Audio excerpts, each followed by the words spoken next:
দিল্লি वाला पुलिस लोग तो कंट्रोल लगे कैमरे में जाके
আর আপনারা একটু একদম এই কর্নারটাতে করেন না, যেহেতু এদিকে গাড়ি দুটো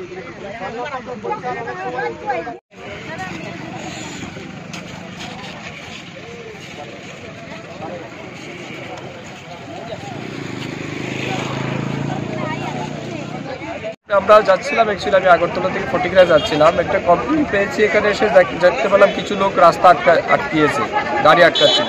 তো তাদের অভিযোগ হচ্ছে এখানে নাকি ট্রাফিক সবসময় বসে এবং স্পিড ব্রেকার না থাকার কারণে খুব স্পিডে গাড়ি যখন চলে এখানে প্রায় সময় অ্যাক্সিডেন্ট হয়। তো অ্যাক্সিডেন্ট যাতে এখানে কম করা যায় তার জন্য তারা গাড়ি আটকিয়েছে। তো আমি তাদের অভিযোগ শুনেছি, এক দুইজন ট্রাফিকের নামেও তাদের বিশেষ অভিযোগ আছে। তো এটা আমি শুনেছি, আমি এই ডিস্ট্রিক্টের যিনি কনসার্ন ডিএম আছেন এবং এসপি আছেন তাদের সাথে কথা বলবো এবং যাতে দ্রুত বিষয়গুলি সমাধান হয় সেটা আমি তাদেরকে বলেছি এবং আমি তাদেরকে আশ্বস্ত করেছি যে আমি ঊর্ধ্বতন কর্তৃপক্ষের সাথে আলোচনা করব এবং দ্রুত বিষয়টা সমাধান হবে। মুখের মধ্যে জেলডালি অ্যাক্সিডেন্টের কারণে আর গ্রামটা ওখানে আবার একটা অ্যাক্সিডেন্ট হয়েছে। সবাই আমরা গ্রামের সবাই এখানে বলছি যাতে স্যার মুখের এখানে ব্যারিকেড দেওয়া হয় আর গাড়িটা হচ্ছে খুব স্লো যায়, এই কারণে আমরা দাবি করছি যে আমরা এখানে ব্যারিকেড দিতে।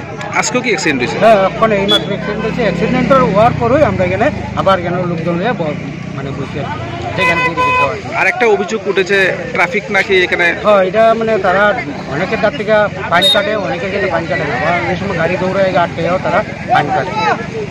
তাই আপনি কি ভাবছেন ওইটার জন্য কি কোনো অ্যাক্সিডেন্ট হচ্ছে? না, অ্যাক্সিডেন্ট তো এখানে গাড়িগুলো যেমন আইতেছে পুলিশে আটকে পারতে, অনেকে তাইসে জায়গা, অনেকের মাথার মধ্যে হেলমেট থাকে না, এখানে গ্রামের আছে, অনেকে বাগান কাটতে যায়, সকালবেলা অনেকে রাজমিস্ত্রির কাজে যায়, এখান থেকে এখানে কাজ যায়, হেলমেট হয়তো দেয় না, না দেওয়ার জায়গা তখন টাইম না যায় তারা দিকে, তখন যে অ্যাক্সিডেন্টটা হয়। এখন আপনাদের মন্ত্রী আসলো, মন্ত্রীর কাছে কি দাবি জানাবেন? হয়তো আমাদের এখানে খালি ট্রাফিক থাকতো বা যেন ব্যারিকেড দিত, ব্যারিকেড যাতে তাহলে এখানে যাতে স্পিডটা কম হয়। এখানে মন্ত্রী কি আশ্বাস দিলেন? উনি তো কইছেন এসপির সঙ্গে ডিএমের সঙ্গে কথা বলে তাই না এখানে ব্যবস্থা করে দিচ্ছেন।